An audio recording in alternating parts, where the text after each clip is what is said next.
Ketemu lagi di Sekolah Politik Jalanan Latifa.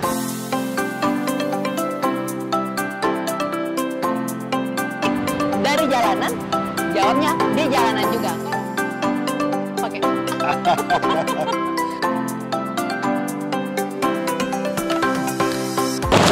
Halo kakak-kakak hebat. Wah, sudah lama nih saya nggak sesi sendirian untuk Sekolah Politik Jalanan Latifa. Kali ini saya akan menjawab dua pertanyaan dari Nabila Jasmine dan Risma. Apa kabar kakak-kakak hebat semua? Pasti nggak sabar kepengen tahu apa sih yang warga atau masyarakat tanyakan dan anak-anak muda tanyakan tentang politik. Pertanyaan pertama dari Nabila Jasmine. Halo, nama saya Nabila Jasmine. Saya ingin bertanya, seperti yang kita tahu negara kita merupakan negara demokrasi. Tapi terbentuknya sebuah partai politik, apakah bentuk dari aspirasi masyarakat atau hanya kepentingan dari beberapa kelompok tertentu? Nah, kakak-kakak hebat, pembentukan partai politik tentulah dari aspirasi masyarakat. Kalau kita melihat sejarahnya ke masa lalu, kita banyak banget ya orang-orang banyak necting atau suuzon, negative thinking, mikirnya ya enggak, ini pasti ada kepentingan orang-orang tertentu. Enggak juga.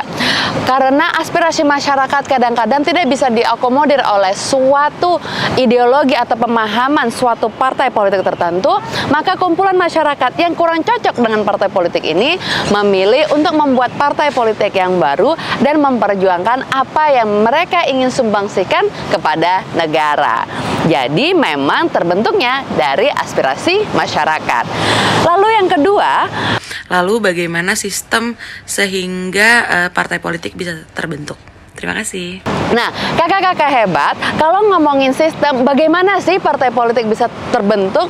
Jadi memang ada proses-proses yang harus dilalui oleh sekelompok orang yang membentuk organisasi partai politik ini agar bisa dinyatakan sebagai partai politik. Nah, jawaban dari sini sudah saya jawab secara lengkap di SPJL episode 1 dan 2. Sehingga saya akan menyertakan linknya di sini untuk kakak bisa tonton lagi ke episode tersebut.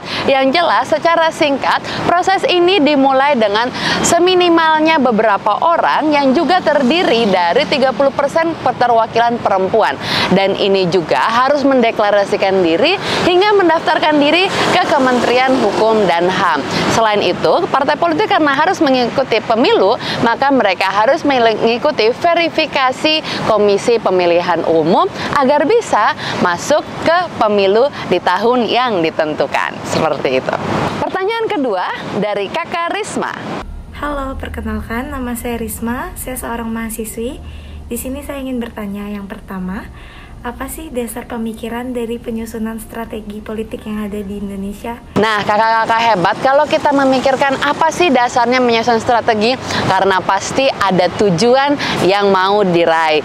Goalnya itu ada. Seperti misalnya strateginya adalah mengentaskan kemiskinan, itu tujuannya. Maka dibikin strategi satu persatu dari misalnya membangun lebih banyak pabrik untuk menciptakan lapangan kerja secara maksimal dan luas, membantu UMKM dengan modal yang gampang diakses agar lebih banyak wirausahawan yang mau merambah bidang UMKM, lalu perizinan yang dipermudah dan juga pendidikan yang lebih gampang untuk diraih oleh anak-anak yang membutuhkan.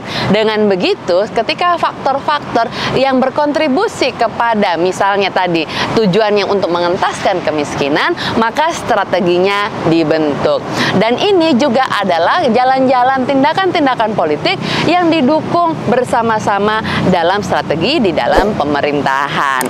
Jadi kembali lagi, strategi yang dibentuk dalam politik tentu berhubungan erat dengan apa yang mau dibangun di Indonesia. Pertanyaan kedua, apa tujuan utama dari strategi politik itu sendiri? Sekian pertanyaan dari saya, terima kasih.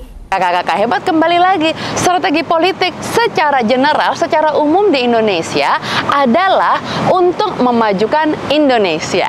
dalam periode ini dengan Presiden Joko Widodo dan Wakil Presiden Kiai Haji Ma'ruf Amin, slogan Indonesia Maju selalu ada. Dan itulah yang diinginkan untuk dilakukan di tanah air. Jadi kakak-kakak hebat, apapun strategi yang dibangun, yang dibikin oleh kementerian atau kepala daerah, tentulah untuk membuat Indonesia maju, adil dan makmur sejahtera bagi seluruh masyarakat Indonesia.